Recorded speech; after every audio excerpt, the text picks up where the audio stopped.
Hi there. I wanted to show you how easy it is to train a style transfer model in Fritz AI for SnapML. So the first thing we're going to do is click Train a New Model from the training screen here. Now, in style transfer, you only work with one input image, so that is the only data set you need. In this case, I'm going to give my model a name, and I'm going to drag in the Basquiat piece of art that I want to train the model from. It's going to show me it here. And as you can see, this has pretty strong colors and edges. For style transfer models, we recommend that you use images that have either very strong color palettes or very strong edges or very strong patterns, because that is what the model will eventually learn from.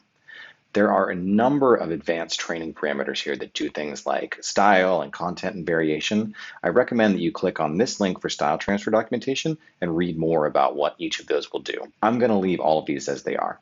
Setting a training budget is generally 2 hours for most style transfer models. Depending on what your input image is, you might want to give this more time. You should start with 2 and see how that works before experimenting with longer times. Once you've given your input image and set your parameters where you want, go ahead and click Next, and you're going to get a confirmation of what the job will do. In this case, it'll take approximately 2 hours to train the model. I will click Next to start that process.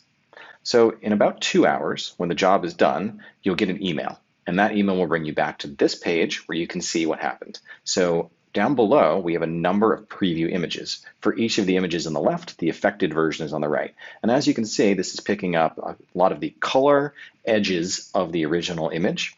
And if I wanted to proceed with this model, this is now trained.